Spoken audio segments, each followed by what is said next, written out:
Hi. Are you interested in improving your flexibility or your strength or maybe both? Maybe you're not sure how to approach it in a way that's going to be sustainable and healthy for you long term. Well, I'm so glad you're joining me today because I have an answer for you. So, in case we're meeting for the first time, my name is Mary DeBono, and I got this great question from Bartinka, and she's from the Netherlands. And it's such a good question. And I've actually been asked variations of this question before that I've answered for people privately, but I love how she puts it. Um, so I wanted to do a podcast episode about it. So her question is this: I have a question about stretching and straining that you might answer. I understand that in Feldenkrais, you explore ease of movement and better movement will generate more flexibility and strength. But how do you proceed if you need much more flexibility or strength than you currently possess? Say you're a dancer and you need to do the splits in a performance, or you really need to increase your jumping power. Can you really get there without stretching and pushing your limits? Yeah, that's a great question, isn't it? So thank you, Bertinka. I'm happy to answer it. First of all, Bertinka is familiar with the Feldenkrais method. Some of you may not be. So let me just give you a really brief intro to it. In the Feldenkrais method, by the way, was originated by a man named Dr. Moshe Feldenkrais. And you can think of it as kind of a form of it's movement education. Some people call it movement retraining. It's a way of kind of communicating with your nervous system so that you can learn to move in an easier, healthier, more comfortable way. Okay? It harnesses the power of neuroplasticity, which allows your brain, neuroplasticity allows your nervous system to adapt to changes in the environment. It's like, for example, this is like an extreme example, but if a person or even a dog has a stroke and it affects a portion of the brain, for example. So say with a person, I'm thinking of someone that I worked with, and it impacts a portion of the brain. And so they can no longer, use one part of their body. Well, a lot of times what can happen is the nervous system can kind of reroute the messages through different neural pathways so that that person can move again. And by the way, I have a few examples about this on my website for when I worked with dogs that had strokes where one side of the body was paralyzed. So let me know if you want to know more about that. I'll link to them in the description wherever you're listening or watching this. I'll give you a couple of examples, but so that's neuroplasticity. But we use neuroplasticity all the time. Like you don't have to have such a traumatic event for your nervous system to be plastic, if you will, malleable. Okay, it's constantly adapting. Our brain is constantly changing. You read something or you listen to this podcast, for example, your brain changes, right? It changes in response to our environment. So what we do is in the Feldenkrais method, and I've been a practitioner for more than 3 decades. I've been teaching this. You learn how to harness that to make the best use of it. Okay. So, from a Feldenkrais perspective, the way we improve flexibility and strength is from being more aware of how we're moving so we can refine our movement.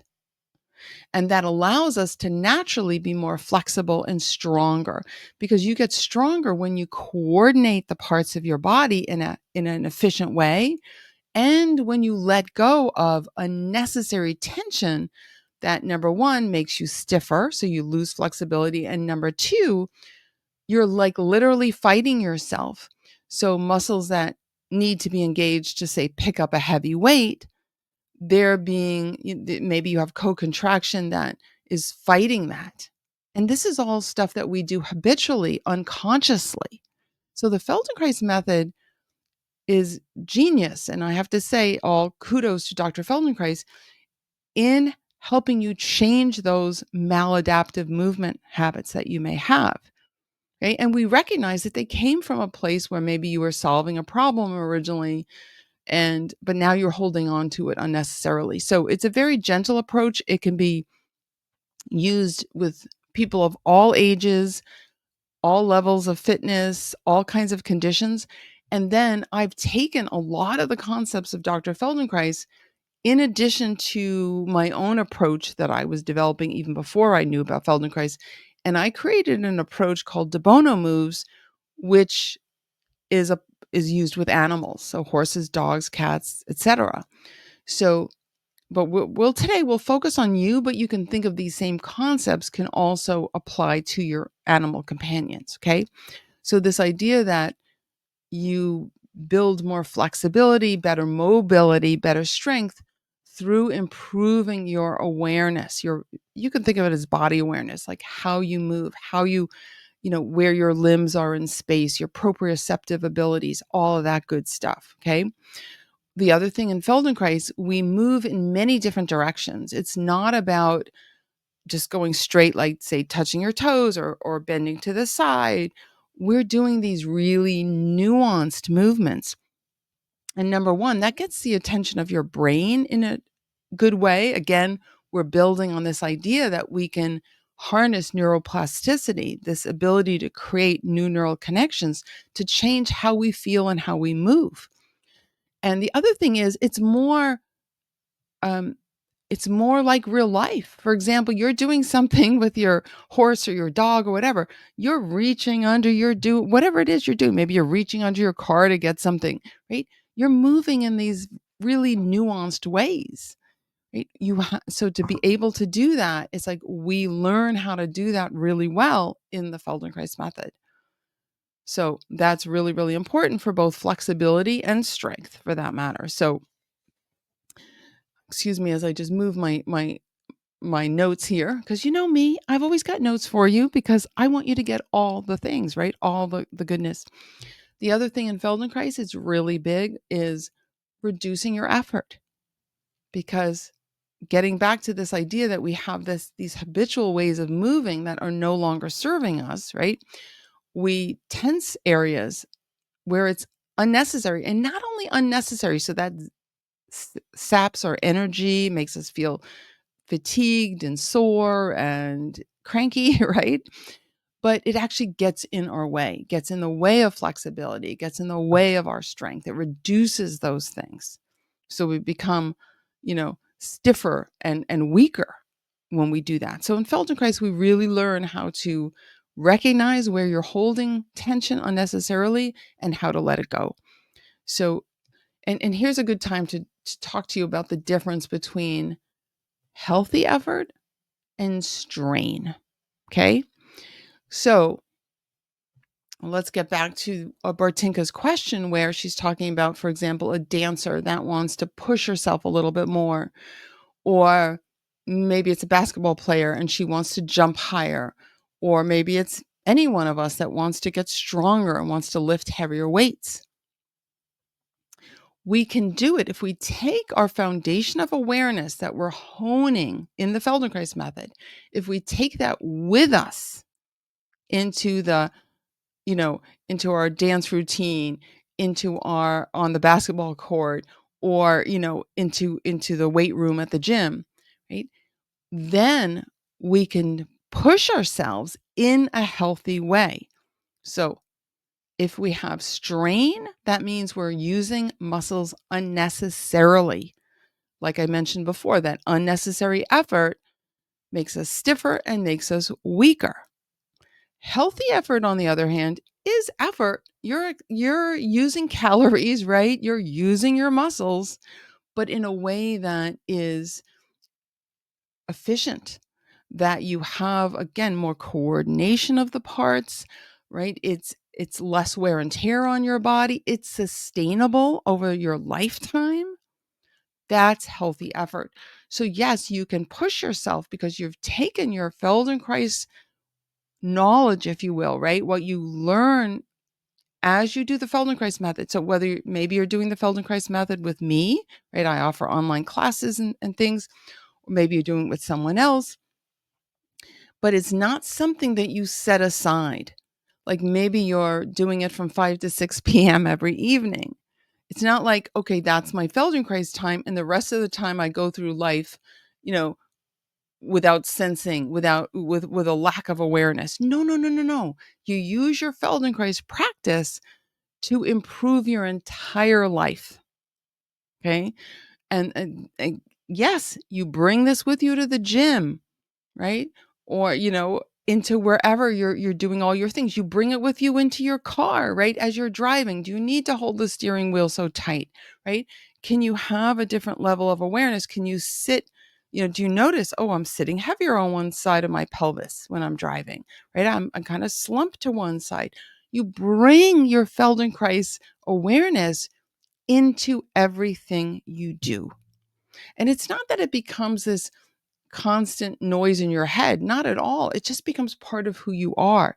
Maybe in the beginning you have to think of it a little more consciously, but over time it just becomes natural.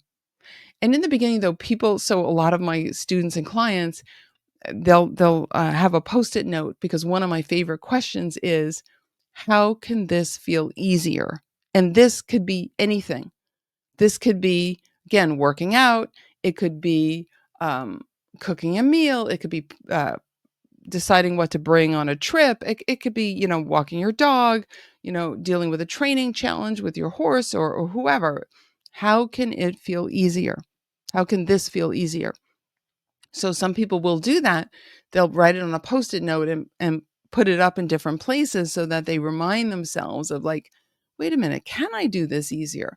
So even if this, what we're calling this, happens to be lifting a very heavy weight, can you do it easier? That gives you sort of the motivation to start to question, can I let go of unnecessary effort? Maybe I can breathe in a healthier way, right? A way that helps that movement.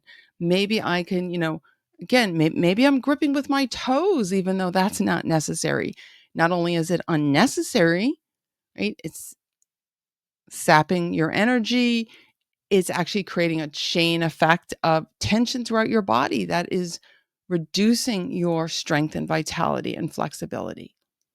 So you definitely can bring this into your dance lessons, into your basketball playing. My husband was a big, big basketball player. He brought his Feldenkrais, he's a Feldenkrais practitioner too. He brought his Feldenkrais knowledge onto the court all the time. You better believe it. It's not something he put aside, right? So these are all things that we can do to improve our strength and flexibility. Okay, so again, we're harnessing the power of our body. Like, our nervous system is so incredible. We're incredible, right? I mean, all of us. And just recognizing that and this is true for your animals as well, right? Their nervous systems are incredible, and they can learn and improve, and they can become more flexible and stronger. I have tons of stories about older animals I've worked with that have improved their ability to move, right? That have, gotten stronger and more flexible and regain that spark again, right? Because what we're doing is we're tapping into the power of the nervous system and your ability to learn. That was so big with Dr. Feldenkrais. You're learning how to learn, is what he would say. And it's not learning as if, like, I'm teaching you or someone else is teaching you. You learn through yourself. Like, we use the vehicle of movement to help you learn. And then that that you take that with you everywhere. You can learn other things more easily because you're learning how to learn. You're really honing your nervous system. And again, I've seen this with the animals as well. People will tell me their horses or their dogs will be more responsive to them, like, as far as their training, right? After they've done some Feldenkrais inspired moves with their animals, okay, which I call de bono moves. So, there's so many ways you can bring this into your everyday life. But yes, so again, to answer Bartinka, yeah, you can definitely bring this to the workout room. You can bring this to to to your dance lessons where you're learning to jump, higher, right? You're learning to be, to do the splits. If you think of the difference between focusing on like specific muscles to stretch specific muscles to do splits versus using your whole body in an easy, elegant way. I mean, there's so much difference. It's unbelievable. And by the way, I want to say a lot of dance programs at universities have Feldenkrais practitioners on their faculty because they recognize the dance community was one of the ones in the very beginning that they recognized the value of bringing the Feldenkrais method, to their dance students, because then the dancers can improve in a way that was going to be healthy, and it even looks better. It's more aesthetically pleasing because when movement is like efficient and well coordinated, it actually looks better. There's that sense of effortlessness. Yes, we know you're using effort, you're using healthy effort, but there's that sense of ease in the movement. So when you do that split, when you jump really high, right? There's that sense of effortlessness. And that's what we like to look at, right? That is aesthetically pleasing to us. And by the way, this is true with your animals as well. When they're moving more gracefully, it's like, that's so beautiful to watch that dog, that horse trot across that field like that, right? Because there's something aesthetically pleasing about the sense of effortlessness. So, and also in sports, like in professional sports where uh, ice hockey, for example, other sports, basketball, football, they have used Feldenkrais practitioners to help those athletes at the very top of their game. And I'll say this, I've worked with equine and canine athletes and their human counterparts, by the way, who are at the top of their game, right? Like I've I have many examples of horses I've helped get to very high levels of competition. I mean, I was one of the members of the team. I'm not going to take full credit or anything like that. They had the right trainer and they had other things, good food and all the things. But, you can help them again be more coordinated in their movement so they could use the power and that flexibility in a healthy way. So it naturally improves their performance on the field, whatever that field of play is, whether, an agility dog, a fly ball dog, there's so many canine sports, there's so many equine sports. I've worked with a lot of show jumpers, a lot of also high level dressage horses, reiners, etc.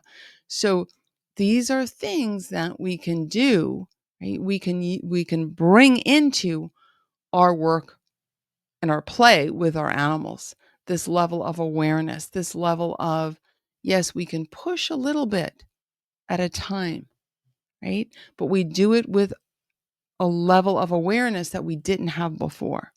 Okay. So I hope this makes sense for you. Let me know if you have a question. I want to thank Bartinka again for her excellent question. And I want to thank you for listening, subscribing, and reviewing the podcast.